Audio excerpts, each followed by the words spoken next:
Hello and welcome to another episode of the Whiskey House Pub House. My name's Dylan. Thanks for joining us today, and I hope you like this episode. It's just going to be me today, no Carter Zach. So it'll be a little bit of a different one, but nonetheless, I hope you enjoy it. Let's get into that intro.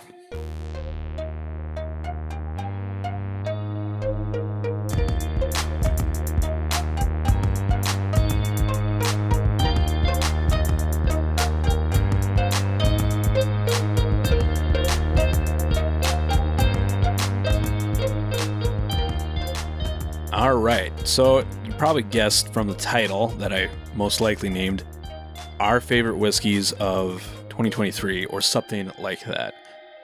Now, upon the time recording, it's February 2nd, so this episode is very late, and I do apologize to anyone who cares enough to notice that it's late. But anyways, what this episode is going to be is a collective of our favorite whiskeys from last year. Some of these whiskeys we did not actually review on our episode or on our podcast, but it was ones that we procured bottles of that nevertheless stood out for us, and we wanted to share that. Now, some of these are going to be really hard to get your hands on, if not impossible altogether, but some of these are going to be easier. I do promise you that. Even though they are ones that were released specifically in 2023, you probably have a good shot at getting some of these bottles still. Now, before we get into this episode, I do kind of want to talk about some changes that we might start seeing in this new recording year. This will be the end of the recording season for us for a little bit, even though this is late, and the past couple episodes have been late. What we're going to be doing is we're going to be shifting some of the styles of our episodes and some other changes too that I'll talk about. It doesn't mean that there's going to be less episodes. This is the good news. The hope is going to be have more readily published episodes and other content too. What it does mean is there could be more episodes of just myself. One of the very famous topics that we always talk about is hard to get scheduling down. And with it being no easier this year, the episodes will be formatted in a way that if scheduling becomes a problem, the show must go on and that episode will continue. So they're going to be formatted in a way where a single person could carry that episode and get it recorded on time nonetheless. It doesn't mean that Zach Carter out. It doesn't mean Brian's out. It just means that hopefully there's just more episodes that are more readily available, just so we can be a more regular and something that's more something that could become more readily available or just part of your scheduling is the hope. Is probably the best way to put it, hopefully. The other change that will be happening in the new recording season will be the addition of video aspect. That is something that we've talked about. And if you follow us on Instagram, which hopefully you do, you may have seen a story of a new room that we have. That is going to be the home for our recording studio. And hopefully you get to see that a lot more. So soon we will be setting up for video podcast format, as well as the possibility of having our single reviews change slightly to more of a highlight video of a single bottle. So it'll still be a review of one bottle, possibly maybe two at times, but it'll kind of be in the tradition of a YouTube review. So hopefully that's something you're interested in. And yeah, that's kind of the rundown. The other thing that we're going to do is we're going to take a look at more widely available whiskeys. You know, from the Bardstown Origin series to some of the newer Green River releases. Speaking of which, the rye just came out, and I did pick up a bottle of that. Thank you, sealblacks.com. Not a sponsor. But also, too, I wanted to take a look at some of the craft producers too, in our area at least. Try to see what are some of the Midwestern distilleries doing around us that we could take note of. So that will be a big part of this new season, is just kind of more of the niche Midwestern distilleries and checking those out. So if you have any suggestions or things that you want us to check out, let us know. You can send us a message on Instagram. The other side of that coin is the hopes of doing interviews. So once that is set up, we will start sending out requests for interviews. One that I would love to do would be Driftless Glen. I would love to have a conversation with them, or Far North Spirits in Minnesota. But if you have other suggestions, once again, let us know and we'll maybe pursue those. So big changes coming in the hopes of kind of just upping the quality and the content that we at Whiskey Pub House are making. But yeah, this is still the last episode of the old season. So we got to get down to that. We got to get down to business. Hopefully I don't ramble too much. But going back to this episode, the favorite whiskeys of 2023, the ones that we collected, curated, and ones that we'd like to share. The context for this. I have a list of 24 whiskeys that I will share with you in the style of Fred Minnick's Top 100. Now, if you haven't watched any of those, or you don't even know who Fred Minnick is, I recommend going watching that. That's going to be the style of this episode. So that's the context. The context is Dylan going to be drinking all 24 whiskeys? Is he going to be trying all 24 whiskeys? Well, I'm going to be trying all 24 whiskeys. Now, what's the difference between trying all 24 whiskeys and drinking all said whiskeys? Well, the difference is I won't be ingesting all of them in the style of Fred Minnick, or if you're familiar with the San Francisco Wine and Spirits competition, while trying them, they spit it out after they have evaluated it. So that's going to be the style today. Now, if you're questioning the legitimacy of that style or method, then just go watch some videos on that, and you realize quickly that there is no other way to review that many whiskeys. So, a little behind the scene on the tasting competitions, if you didn't know. So that being said, I probably have enough glasses for 24. I'm going to be using all Glencairns, but I'm going to be doing them in batches of 4. So in front of me, I have samples 1 through 4, and I don't know what these are. These are completely blind. While I know what's in them, and shortly you will know too what was in this selection, I don't know the order. So that's going to be as fair as we can make it. There are ryes in here, bourbons. There are some American single malts. And a little bit, I'll be going through kind of the honorable mentions that we have that didn't make the cut or were specifically removed for one reason or another. And the price range on this varies. In a little bit, we'll look at what kind of the prices we're talking about, and we'll go through the 24 contestants. Contestants, are you ready? And this is not in... All right, changing up. We're going to do the letters instead of the numbers because that's confusing.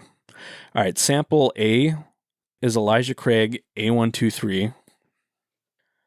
B is 2XO Gemma Kentucky Barrel 41. C, Still Austin High Rye Bottled and Bond. D is Crowded Barrel Jackalope Blend. E is Crowded Barrel Hydra. F is previously known as Virtue Spirits Essence Rye number 3. G is Jack Daniel's 10-year. H, Jack Daniel's 12-year. I is Belconis Cataleja. Had to look that one up. J is Wild Turkey Master's Keep Edition Voyage. K is Russell's Reserve 13. L is Jack Daniel's Twice Barrel Rye. M is 2XO The Tribute Blend. N is Larceny Edition B523. O is Michter's Rye Cask Strength. P is Michter's Toasted Sour Mash Whiskey. Q is Jack Daniel's Barrel Proof Rye. R is Willet Hurricane 10-year. S is the Willet 8-year Wheated Bourbon. And R was also bourbon, I should clarify. T is a Backbone single barrel. U is Elijah Craig C923. I do not have the micro batch number. V is E.H. Taylor Barrel Proof. The edition is from this year. I don't know what edition it is, actually. And W is Larceny C923. And sample X, I think it's Foregate Batch 27. And I say I think because I have 24 samples, but I forgot to write down X. So, little mini game. Can Dylan figure out what the last one he added was? I don't know. We'll figure it out. Going into honorable mention portion, these are the whiskeys that were worth the mention. They were very notable as far as either the quality, the pricing, just the all-around flavor that you got, or some other remarkable thing. I would like to give an honorable mention to the rest of the Still Austin Bottle and Bonds, the Blue Corn and the Red Corn one. Those were both very good pours, very high quality, but the High Rye stood out to me. Another honorable mention I would like to talk about was the Crowded Barrel Single Mom or Malta Magnificence. It is one of my favorite whiskeys, but the reason I did not add it was primarily due to how peated it is. I didn't want the peatiness of that smoky whiskey to skew the other samples in this flight. So for that reason, I did not include it, but it is one of my favorites, if not my favorite of all time anyways. So Whiskey Boy knows there's a soft spot for Crowded Barrel. Anyways, what I'm going to be doing is I'm going to pour these out in sets of 4. So right now I have sample 1, 2 through 4 in front of me, and the other ones are set to the side. I probably have enough glasses, but I feel like that might just be overwhelming to keep track. Now to score them, I'm just going to give them a simple score out of 100. And then once I give it a score, we'll be moving on. I'm not going to try to linger too much on these. So let's get started. All right, sample 1. Ooh, okay. I'm going to try to coat the glass a little bit more. It's a little cold in here. Hope it's not affecting the whiskey too much. There we go. Okay.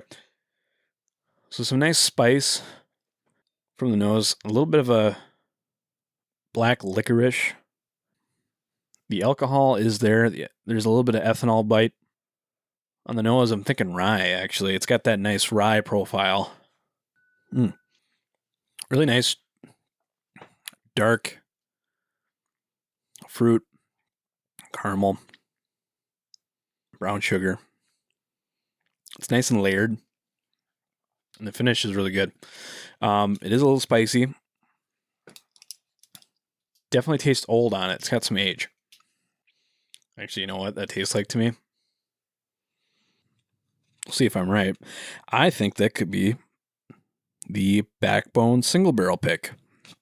It's got super defined characteristics on it that reminds me of it. So it's like sarsaparilla, which is also in that tasting note.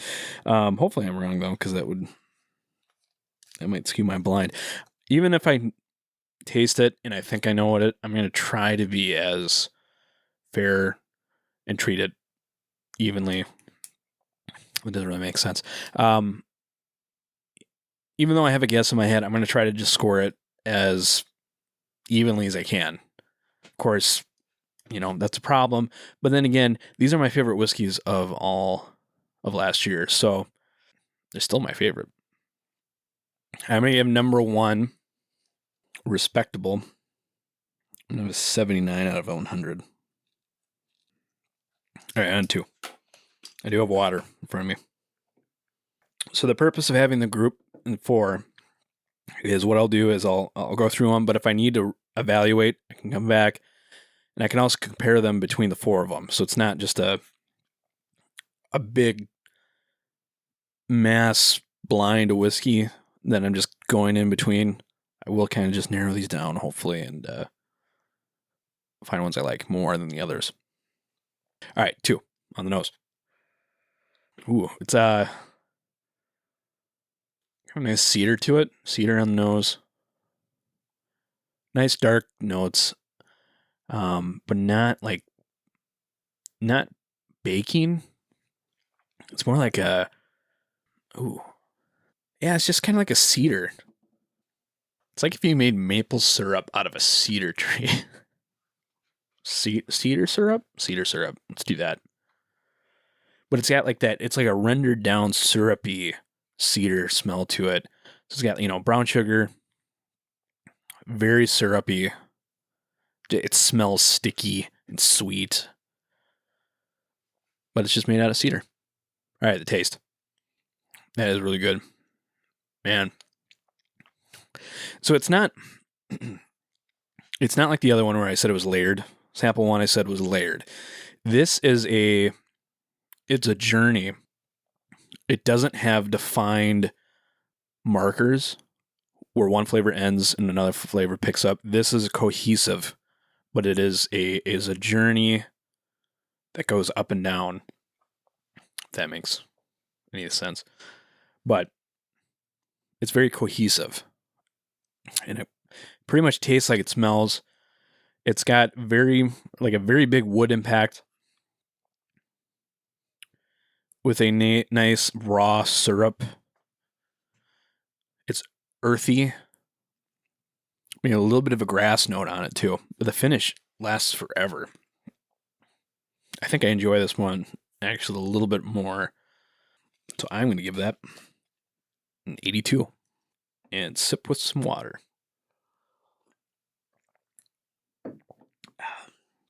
And I think what we're going to do for this, for 2024, is when we encounter a whiskey that we really enjoy, at that point, we're going to try to take a sample from that bottle and set it aside so we can do this and not have to figure out which ones we liked. All right, 3 on the nose. Ooh. Not as vocal on the nose as 1 and 2 were. It's trying to hide its secrets. Man. Yeah, it's got a little bit of a confection sweetness. Kind of like an angel food cake. It's just very light. But it is not there's nothing heavy on the nose actually. All right, let's taste it. Okay. First initial taste it hits you with actually it doesn't. It rolls into a very strong flavor. It's kind of like a jam that it rolls into. It starts off very mild and then rolls into a very pleasant, tart berry note. And it kind of amplifies for a little bit and becomes sweeter. And then tapers off and finishes really nicely. There's a lot of aspects I like about it. There was a coffee note on it too. The first taste, if I only tasted it once, I probably would have said it was a finished whiskey. Second and third, though, it definitely is not. I wonder if it's a larceny of some sort. It is really good, though. Man. I didn't like it as much as number 2 or number 3. Very solid, though. This is going to get a 75. It is hot. It drinks hotter than the other ones. I should add. Yeah, it's interesting. at the end of this, I will go through and we will reveal what is what. Let's say, figure that out. It's my quality H2O. All right, number 4. Number 4 is visually very darker than the other ones. It's kind of got a red or like a burgundy to it. I wonder. Whoa, the nose on that. What is that? It's like it's got a sulfur note to it, like you would expect from a sherry finish to it, but I can't put my finger on it if it is sherry. It's got to be finished though. Yeah, a little bit of sulfur. Trying to figure out what kind of berry it is. Is it strawberry, raspberry, blueberry, boysenberry? I'll just say something generic like stone fruit, which is, I think, any fruit that has a pit in it, which like a cherry is. Yeah, dragon fruit, stone fruit. I'm a professional taster, but it does stick around. It's just got a super jammy note to it. Oh, it's like you could smother it on a toast or just dip your toast into it. Yeah. Whiskey toast. It's got the best nose, I think, out of it. At least it's most pronounced. Maybe that's a better word. It's most pronounced nose. All right, tasting. It's lower proof, though. Man, I'm sure that's a great whiskey on its own, but it's disappointing. It's very, yeah, that's got to be sherry finished. I wonder if that is the Balcones. Can't be. Can't be the Balcones. Oh. Pff. That's probably the Voyage, actually. I wonder if it's Voyage. Anyways. Yeah. Nice spice. It's very... all the other ones so far have been very natural flavored types of sweetness. This one tastes the most...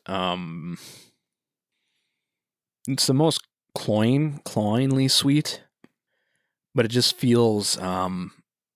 it's like a type of sweetness you would just find in like a very over sugared cookie.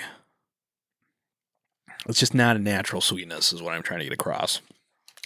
Yeah, that's going to be the lowest, I think. I think that's going to be in, let's see, one more. Yeah, it's just got a very pulpy dryness to it. It doesn't taste bad. It just feels like you're licking the outside of a box. It's very dry. It just absorbs all of the moisture. And for that, it is going to get a 65. And with that, that is the first 4. I'm going to dump these out and get the next 4. And I think, you know what? I'm going to use new glasses. So we will have that going for us. And while I pour these next ones, let's talk about our sponsor for this episode. It's us. Check out our Instagram. Please follow us on that page, Whiskey House Pub House on Instagram. Please follow us on Spotify or wherever you get your podcast. It does help. But like I said, if you have any recommendations for episode ideas, things you want us to do, people you want us to reach out to and interview, topics even, let us know. Send us a message at whiskeyhousepubhouse@gmail.com or send us a direct message on our Instagram page. It'll be one of us that looks at it. All right. Sample 5. Woo, doggy. It's like apples and cinnamon. Oh, yeah. It's like either you're a child or you're an adult at the time, I guess, too, buying for a child. But it's the Happy Meal that had the healthy choice of chocolate milk, apple slices, and then a big thing of caramel for whatever reason for the apple slices that you give to your child for a Happy Meal, because fries are just not good enough. Oh, man, all these have that familiarity to them, but it's just being blind just makes it so much harder to figure that out. But you're like, I recognize that. And now that I'm thinking about it, I bet you it's a Balcones note, because that's what it is. This could be actually the Balcones or one of the Crowded Barrel ones that do use portion of Balcones in the blend. Oh man, it's got that, it's like a sweet and sour little zing to it on the nose. Coffee, a lot of wood, just a ton of grape jelly. All right, on the taste. Oh yeah, the tartness is there. Makes your mouth pucker a little bit. It's got nice proof on it, but not too much where it makes you burn. This has to be the Balcones, whatever I said at the beginning. It was a hard name. I had to look it up multiple times on YouTube. Don't judge me. That is, that is very good, actually. I like that. It holds up a lot better. I don't know how high proof it is. I think it is the high 50s. I don't think it's in the 60s, though, but it's clawing its way to it. Yep, that's very tasty. Did I give adequate notes? Let's see. Yep. Smoked grape jelly. Very, very oaky. It has a nice tartness to it. It's not an over-sugared jelly or jam. It does have a little bit of graininess, but that gives it character and very nice development. And the alcohol carries it through and kind of just lingers long enough and then fades away, leaving a nice crisp taste. Okay, I think 77. I'm getting to the point where I'm starting to feel like I started too high on the scores. Should have started at 50, like always. All right, 6. 6 is... What is that? It's kind of got like a dingy, damp cellar smell to it, but with like plum. You can smell the alcohol. This one's probably going to be pretty potent. All right, taste. Yeah, this is older. That is very hot. There's only a couple on this list that make me think this could be it. That Willet Hurricane is a hazmat. 143, 10 years old. It's definitely got enough oak on it and spice. That could be it. That it could be just Elijah Craig, too. It could be the A-batch Elijah Craig. It's been a long time since I've had that. That is really tasty, though. But it's very down, middle of home plate, bourbon territory. But throws you a curveball with the spice of the proof. I like it, but, it's kind of like a one-trick pony. It's just got spicy and proofy. It doesn't have any complexity. Not that it needs it to be a good pour, because it is really good. It's just doesn't have any more tricks. Yeah, I mean, spicy, classic bourbon, brown sugar, caramel, nice oak influence on it, a little bit of vanilla. Very solid. For that, I think it's gonna get probably an 80. Some water after that thing. All right, number 7. I'm not liking the nose. It's just dull again. It's kind of like papery smelling. It smells like a recycle bin. A little bit of oak. Yeah, it's just like wood. All right, taste. I need to try to stop trying to figure what they are and just grade it before I start thinking about it. 7. Simple. I think it's more balanced. That one has a lot more grains on it, but honestly, the graininess of it gives it more character. I think it's cornbread on it. Just a nice cornbread, though. I like cornbread. What's wrong with cornbread? I still think, it's just not, it lingers, but it's just kind of a weird, it's just off, something's off about it. I think it's going to get a 68. And speaking of 8, that's the number we're on. On the nose. Wow, I do declare it is delicious smelling. If you're a regular listener to the Whiskey House Pub House, you might remember that I am not very good at smelling bourbon, primarily. Maybe in general, just anything. But it just smells like a classic Kentucky bourbon. I can keep repeating the notes if you want me to, but probably don't. Otherwise, it's typical. Nothing offensive on the nose. We'll find out on the taste. No. What is that? The proof isn't super low, but it's not. It's lingering. I don't know. It plays okay. It plays well with this group, but it's not. You can tell it's kind of a little overshadowed. Leaves me a little bitter note on the end. For today, I'm just not caring for it. It's not doing anything for me. It is not tickling my fancy. 62. And with that, it's a new batch. Moving on, we have 9, 10, 11, and 12. And we'll be pouring these now. And about now is the time that I'm starting to realize that I should have been doing this while sitting down instead of standing up. But it is too late. All right, well, those are getting a little bit of air. Another honorable mention I'd like to talk about is the Maker's Mark 46 cask strength that we got. Even though it's been out before, it's kind of like the new revamp. And I don't know, I think it's a little overlooked. All right. Number 9.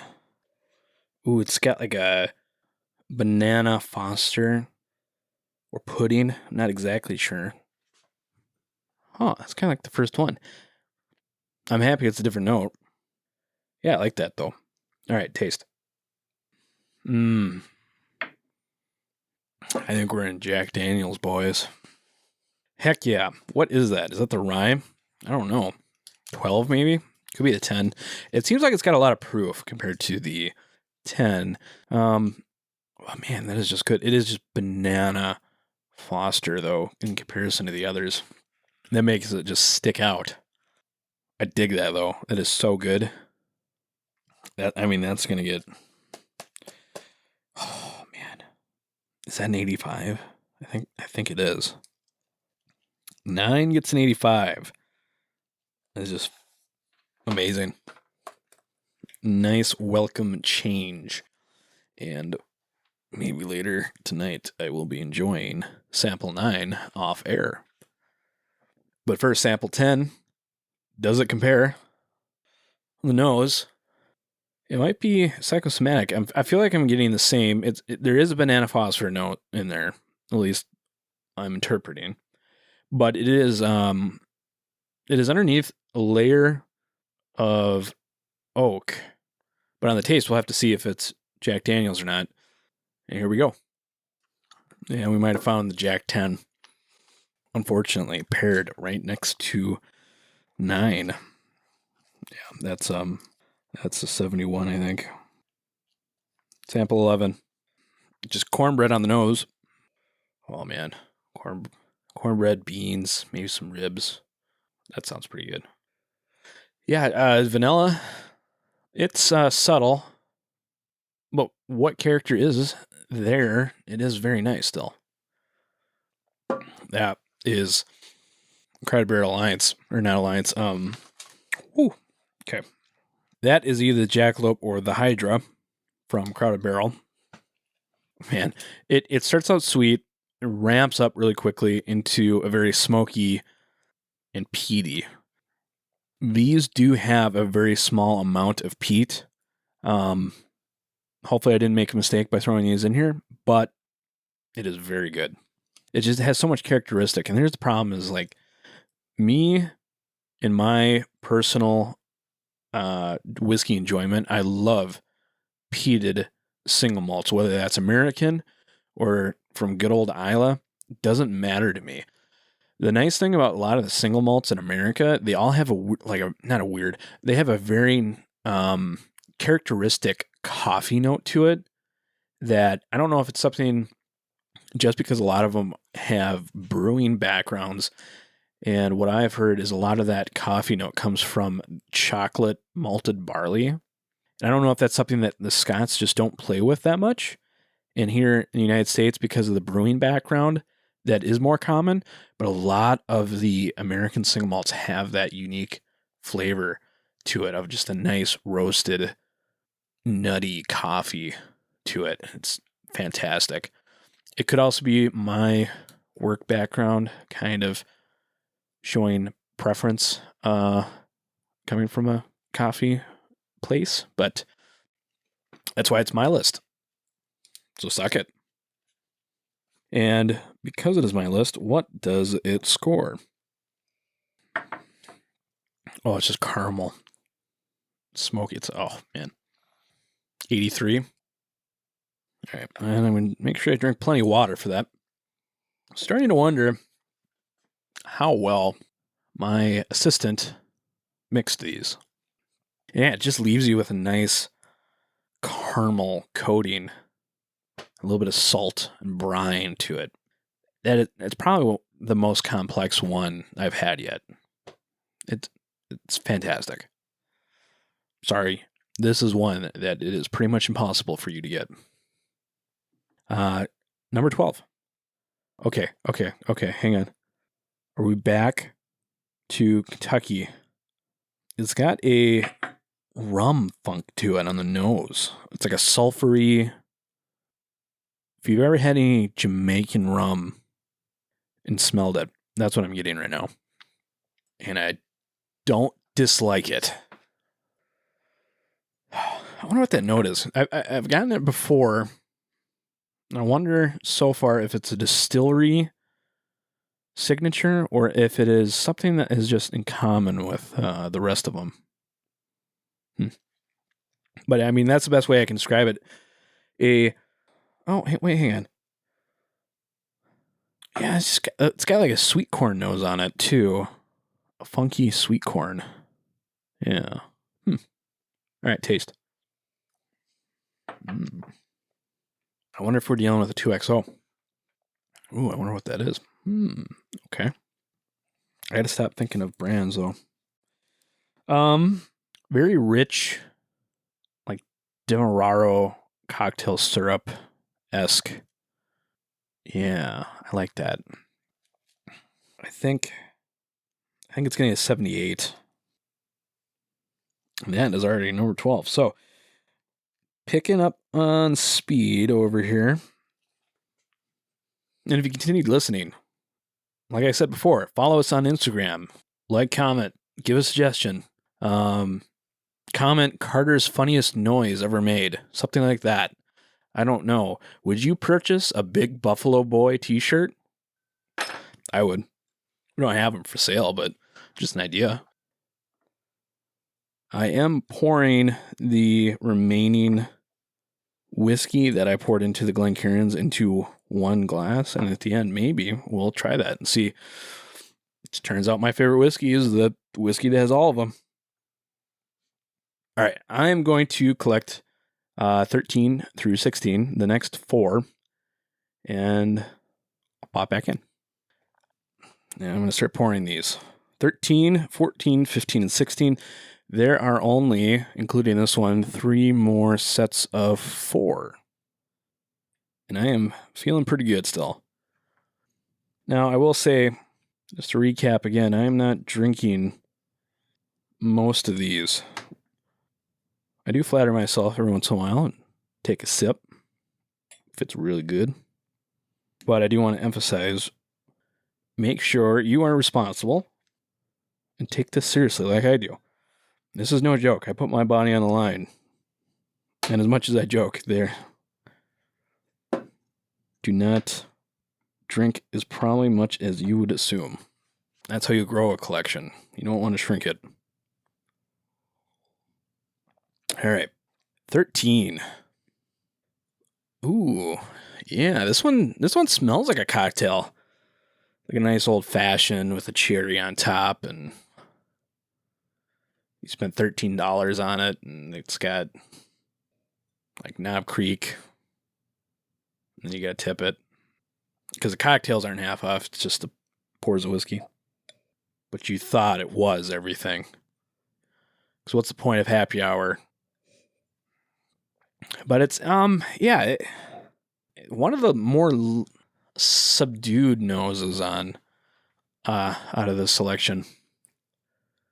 Not bad. There's no flaws. It's just subdued to the taste. Yeah, it's very oaky. Honestly, popped in my head pretty much immediately. Could be a double barrel process, possibly one of the 2XOs. It's super balanced. The proof is nice. Not one of the hottest ones, not one of the lowest ones. It is very intentional where the proof is at. And it leaves your mouth very coated evenly with a nice allspice, vanilla, caramel. Hits you with the oak impact. But it doesn't drink like an old whiskey that spent a lot of time in the barrel, but it does drink like it's had a lot of oak impact kind of quickly, if that makes sense, which it doesn't. And you know what else doesn't make sense? The score I'll probably come up with because it's arbitrary and completely made up. I think it's a high 70. It's spicy. I'm going to give it I'm going to change that. It's going to get a mid to low 70. I'm going to give it a 73 on the lower side. 14. Because it's good. It's just, it doesn't say best of the year. Yeah, this one, I mean, like a wet wood smell and like a weird spice out of it. Have you ever had, have you ever had soy sauce, but it's the syrupy version, not like the American watery soy sauce, but it's kind of like was it Fat Boy soy sauce or something? It's got the baby on it, if you know what I mean. It's got that going on where it's got the soy element of the savory, but it has the sweetness too. Zach will know what I'm talking about, and he's probably talking to himself about what it is right now if he's listening. Yeah, I dig it. It does have other sweetness too, but it's kind of got like a medicinal smell to it also, kind of like how cough syrup smelled, but not like the cherry flavoring to it, kind of like just the medicinal aspect to it. Interesting. All right, taste. Just silence. I wonder if that I think I said this one could be the wave stave finish. So the backbone pick that I have in here, it is a single barrel from another YouTube, Bourbon Junkies. May have heard of them. They did a pick. It's just so good. I love it. Made it in there because this is my list. It's something that you're never going to be able to get. But what they did is this is MGP Indiana whiskey that they took a second barrel, and it's called the Groove Barrel. What they did is they put grooves in the wood staves to increase the surface area, and it just makes this most just magical flavor combination of, best I can describe is like a sarsaparilla or a root beer, or just an amazing combination if you like root beer. And for that reason, it is gonna get an 88. I know I said I think one of the earlier ones could have been the Backbone. I can't remember if I'm going between Backbone or Broken Barrel, but whatever it is, it's delicious. And I probably don't have a second bottle of it, fortunately enough. All right, 15. Okay. This one's got like a peppermint note going on. Could this be a cast strength rye? Peppermint, a little bit of vegetal, just green grass going on to it. Let's taste it. It definitely has like a Kentucky rye aspect going on to it. So on that point, I'm wondering if it could be Michter's rye. It is really good. Coming off the heels of that backbone pick, though, I'm going to have some water.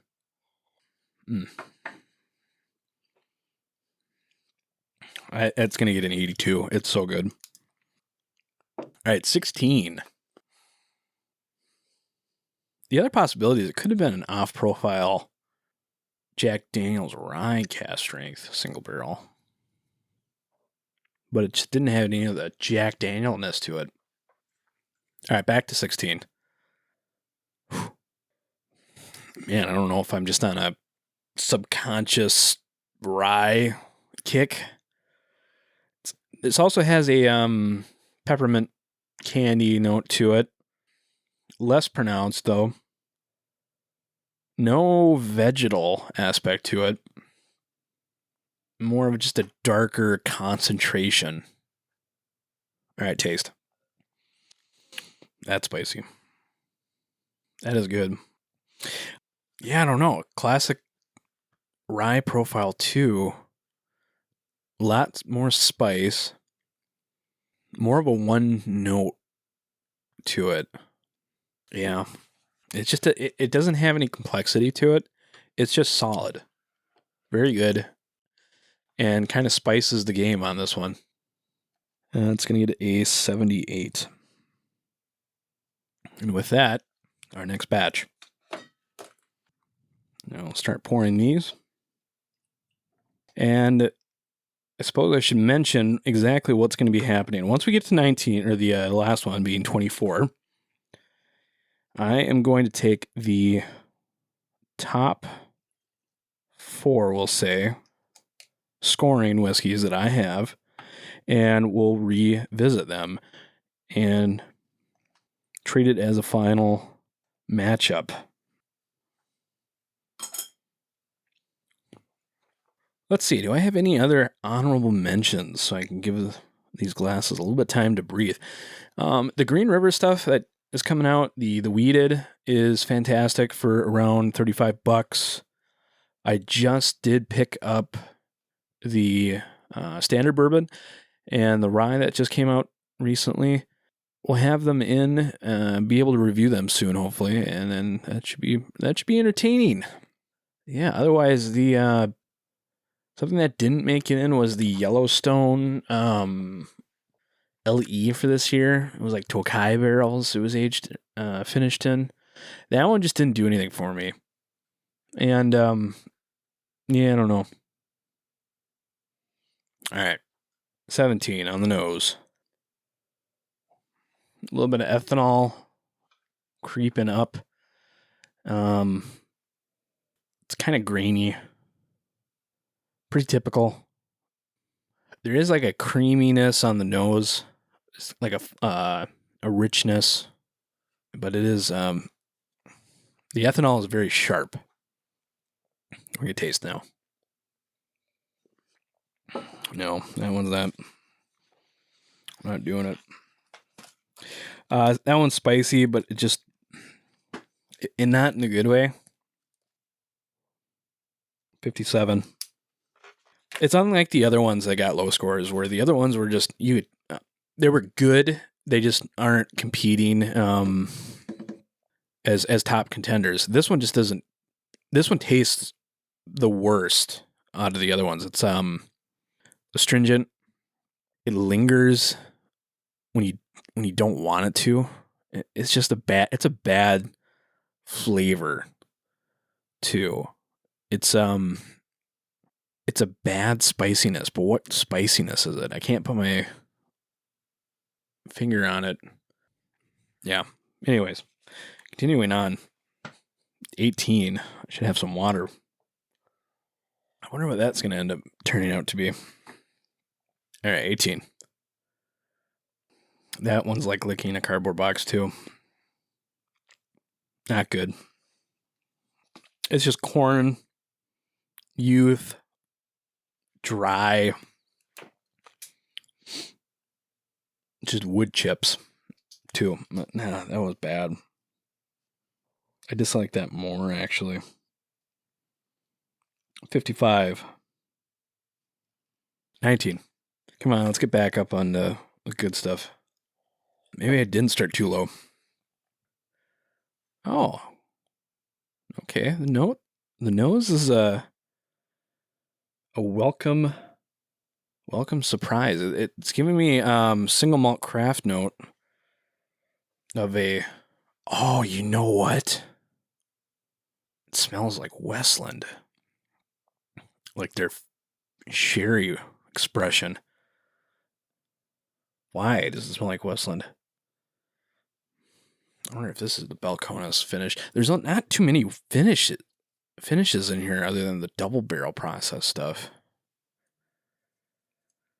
And this smells more like the Texas single malt finishing. The Balcones, is it the Balcones wine finish or port? The unpronounceable one that Dylan can't remember? I didn't add any Westland in here. What could it be? It is delightful. It's another one of those jammy noses that it has on it that just feels rich and full-bodied on the taste. Oh, that is the least bourbony of bourbon. That is 100% one of the single malts. It doesn't have peat in it. It is just jelly. A little bit of cracked black pepper and oak. Wow. A little bit of coffee note to it. So, ooh. Yeah, that does wonderful things. I think it's an 85. I like it. All right, 20. And like I said, we'll do a recap, the final four, bring those back in that score the highest. We'll do that. After that, I'll sit down and grade this and start from the last place, go to first place. But we still got a few more to go through. Oh my goodness. All right. 20. Oh my goodness. What is... Remember what I couldn't remember X was? There's another possibility. 291 all rye. The rye whiskey finished in aspen, or finished with aspen wood staves that they put in the barrel. But I'm looking at the bottle right now. It does not look like I took a 2-ounce sample out of that bottle. It looks pretty much full. So I don't know if that's it, but that's exactly what it smells like to me. It's super funky, a weird sappiness to it from just a wood sap, like pine. Yeah, it's like pine needles. Sappy pine needles. All right, taste. No, that's not it. It doesn't taste like it. It's a lot better than it tastes. Or a lot better than it smells. Not great though. Definitely, probably a mid 60. 63. All right, on to the final four. We're going to be doing 21 to 24 now. 21. Oh my goodness, man, this is the third one that's had a kind of a sarsaparilla note to it. I can't believe there's been 3 of them all have that nose. I wonder if it's a weird double barreling. And I'm curious what the other 2 are, because I know one of them is the backbone, but what were the other ones that I was thinking was backbone? It smells great. Sarsaparilla, vanilla, spiciness to it. Like a cola also, I guess. All right, taste. Oh, man. I think there is another Final Four contender. Man, it is like drinking like root beer syrup from the fountain. Just not getting any of the carbonated water aspect to dilute it. It's just raw, unadulterated syrup. Oh my goodness, is that the one that's Backbone? Is that the one? I don't know. What were the other two? It's fantastic. It is fantastic. This is definitely my go-to as far as bourbon goes, and this is one of the contenders. And it will score. Is it our first 90? I think it is our first 90. The other one got an 88. I think this one is just better. 22. It makes me wonder if the other one could be. I haven't found one that I'm like, this is the Jack Daniel's twice barreled. I wonder if there's a possibility that one of the earlier ones could have been. I'm not sure what the other ones could be. 2XO, Gemma Kentucky is fantastic, but it doesn't have that sarsaparilla note that I'm remembering. Man, what a dilemma. What a dilemma. All right, 22. It's hard to come off the heels of that one because everything else is just not as good. But it's nice. It's got complexity, more spicy than anything else. Tasting. It's kind of like a nice baked bread, but then it's got spice to it, complexity in that way. I like it. It's good. It's like, is it like a pumpernickel bread? It's very solid. And for that, I think 77. All right, 23. Okay, this one is like a cream soda. Yeah, an old-fashioned cream soda. Dig it. So much vanilla on it too. I like that. All right, tasting. Proof is good. It ends, the finish. What was that? There was a very unique finish to that. Man, it's so familiar, but I just can't picture what it is. Very spicy.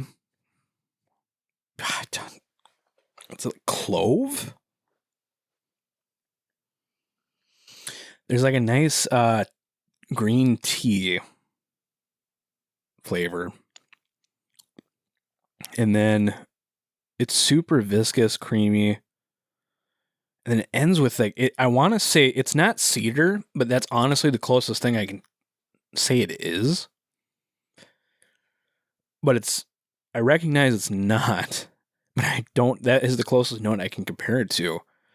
But it's something that wants me to say it's like a cooking ingredient or aroma. But I just don't know. It's very unique. Yeah, I think it gets a flat 80. All right, last one, 24, before going on to the final four. Ooh. This one's very crisp, clean. A little bit green pine needles, making me think it's rye. Taste. Let's go to that. Definitely a rye. It's got the pine needle to it, but I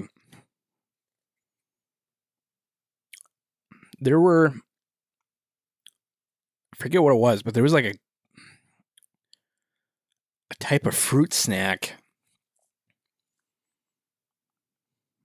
It's like a weird green apple with a bit of pine to it.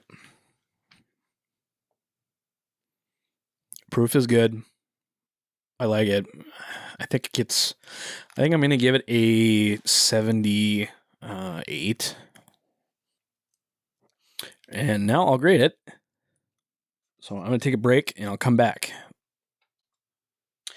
All right. I'm back. Done some grading a little bit. I haven't revealed anything as far as what whiskeys are what yet. I just organized. kind of the rankings where we're at right now. So I'll just give you the 4 contenders that we have right now. So currently, the top 4, we have 21, 14, 19, and 9 that we're revisiting. And between these are our top 4s. This is just going to place them within the top 4 where they're at. So we're going to go back. We did 21 was the starting last time. I'm going to give these all new grades. So again, I got 21, 14, 19, and 9 that we are revisiting. It's 21. Musty brown sugar. Funk to it. That's great. Vanilla. I'm going to grade these differently. Just between the 4 of them. So this one, I'm just going to give it a 60 to start out with. There's a weird, medicinal, kind of sick note on it for some reason.